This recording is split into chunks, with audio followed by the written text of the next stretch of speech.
Bonjour tout le monde et soyez le bienvenu chez votre chaîne ESBTP Channel. Aujourd'hui, on va voir dans ce tutoriel d'une part les étapes de dessin de plans de ventilation mécanique contrôlée et d'autre part, on va voir comment déterminer le diamètre de chaque tronçon des gaines circulaires spiralées avec le choix des ventouses selon le débit extraire par appareil sanitaire. Et enfin, on va déterminer et choisir une caisson de VMC compatible à notre installation. Et bien sûr, selon le débit total d'extraction.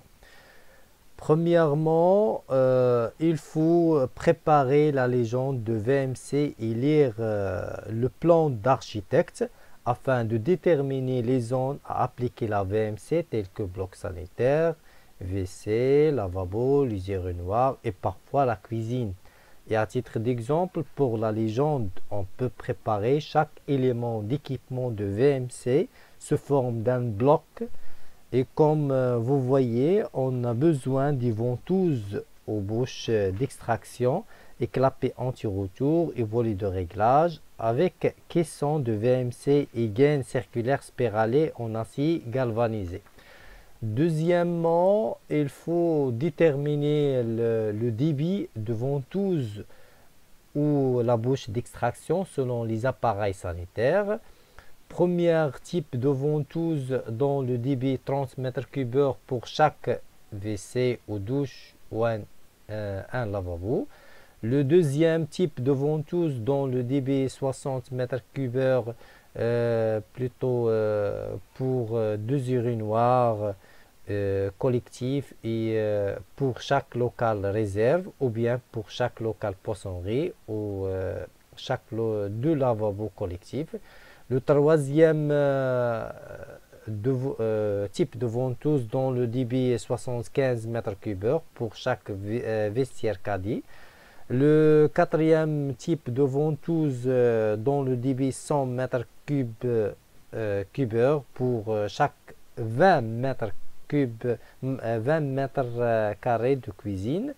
Le cinquième type de ventouse dont le débit 150 m3 à l'endroit de préparation de café dans cafétéria. Le sixième type de ventouse et le dernier dont le débit 200 m3 pour le local poubelle. Et d'après ces recommandations et selon notre plan d'architecte, on va placer les ventouses de 30 m3 au-dessus de chaque WC et ventouses 60 m3 au-dessus de chaque deux lavabos collectifs ou bien au-dessus de chaque deux urinoirs. Troisièmement, il faut dessiner le circuit des gaines circulaires spiralées horizontales vers la gaine verticale et comme vous voyez sur ce plan, on dessine des gaines circulaires spiralées en acier galvanisé entre les différents ventouses de même niveau ou de même bloc sanitaire vers une autre gaine circulaire spiralée principale et verticale, se diriger vers le caisson d'extraction en terrasse. Reste seulement mettre le diamètre correspondant pour chaque tronçon des gaines circulaires spiralées. Et à titre indicatif, on a la note de calcul justifiant le diamètre de la gaine circulaire spiralée alimentant les deux ventouses dont 60 m3 de chaque et sachant que la vitesse d'extraction 3 mètres par seconde et que le débit en mètres cubes par seconde égale à la surface en mètres carrés fois la vitesse en mètres par seconde et sachant que la surface c'est S égale à P R au carré et que 1 heure égale 3600 secondes et que notre débit égale à 2 fois 60 m3 égale à 120 m3 égale à 0,033 m3 par seconde égale à PR au carré fois 3. Donc, c'est une équation dont l'inconnu, c'est le rayon, égale racine carrée de 0,033 divisé par 3 fois 3,14 égale à 0,059 mètres. et que le diamètre égale à 2 fois le rayon, égale à 2 fois, c'est-à-dire égale à 2 fois 0,059, égale à 0,118 mètres, c'est-à-dire 118 mm. Et sachant que la suite des différents diamètres des gaines circulaires spiralées commence par le diamètre 100, 125, 160, 200, etc. Et sachant que notre diamètre de calcul égal à 118, il est proche de diamètre 125 commercial. Donc, on prend le diamètre commercial 125 mm de la gaine circulaire spiralée qui alimentait les deux bouches de 60 m3 de chaque. C'est l'équivalent de 4 bouches de 30 m3. Et pour déterminer le diamètre de chaque tronçon facilement sans calcul, on prend ce meilleur résumé qui donne le diamètre commercial des gaines circulaires spiralées selon le nombre des bouches dans l'équivalent de 30 m3 de chaque ou selon le débit avec une vitesse de calcul de 3 mètres par seconde.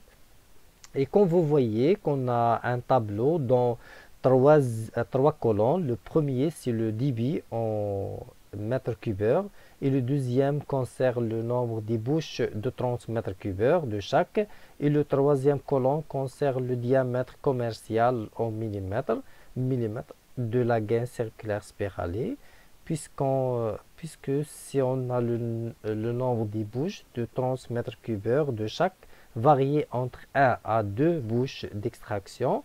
Dans ce cas, on prend on prend le diamètre 100 mm. Si le nombre de 3 à 4 bouches, on prend le diamètre 125 mm. Et si le nombre de 5 à 7 bouches, on prend le diamètre de 160 mm et ainsi de suite jusqu'à le diamètre maximum de la gaine circulaire spiralée de diamètre commercial 630 mm qui sert à alimenter un nombre de bouches d'extraction de 89 unités à 112 unités, c'est-à-dire à 112 bouches d'extraction. Et selon ce tableau des diamètres, selon le nombre des bouches d'extraction, on peut déterminer le diamètre au niveau de chaque tronçon des gaines circulaires spiralées. Et comme vous voyez sur ce plan de premier étage, qu'on prend le diamètre 100 mm pour alimenter deux bouches de 30 m3 ou bien leur équivalent d'un seul bouche de 60 m3. Et on prend diamètre 125 mm pour alimenter trois bouches de 30 m3 ou bien deux bouches de 60 m3. C'est l'équivalent de 4 bouches de 30 m3. Et on prend diamètre 200 mm pour alimenter trois bouches de 30 m3 avec trois bouches de 60 m3, de 60 m3. Ou bien on prend comme équivalent le diamètre 200 mm pour 9 bouches d'extraction de 30 m3 selon plutôt le tableau cité en avant.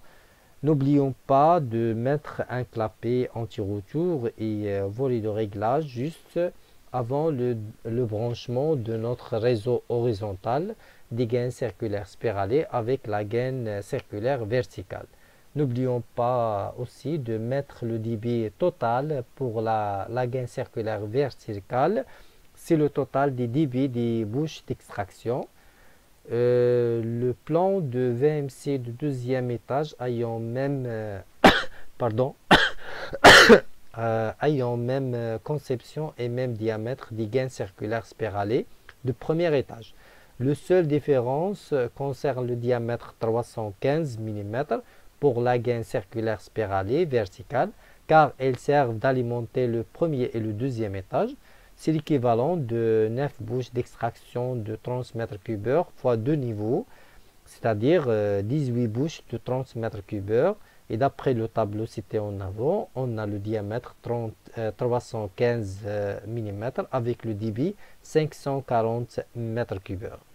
Le plan de VMC, plutôt le plan de VMC de troisième étage, plutôt avant le troisième, plan de VMC de troisième étage, ayant même conception et même diamètre des gaines circulaires spiralées et même diamètre de 315 pour la gaine verticale, car elle sert d'alimenter l'équivalent de 9 bouches de 30 mètres cubes fois 3 niveaux, c'est-à-dire 27 bouches de 30 mètres cubes, c'est-à-dire 810 mètres cubes, compatibles avec le diamètre commercial de 315 mm de la gaine circulaire spiralée verticale. Et voilà, on met le caisson de VMC dans le débit de 810 mètres cubes. C'est l'équivalent de débit total de tous les bouches ou ventouses d'extraction. Et d'après notre cas, on a 3 niveaux et dans chaque niveau, on a 3 bouches de 30 mètres cubes et 3 bouches de 60 mètres cubes, ce qui nous donne le débit total nécessaire, c'est 810 mètres cubes. Si on choisit un caisson dont le débit est plus que notre besoin, dans ce cas, on peut ajouter une gaine en antenne avec un volet de réglage afin de régler le débit nécessaire pour notre installation. Voilà, merci beaucoup pour votre attention. N'hésitez pas de faire liker et abonner à notre chaîne ESBT Channel afin de recevoir les nouveaux vidéos dans le domaine de bâtiments travaux publics. Au revoir et à la prochaine vidéo. Au revoir.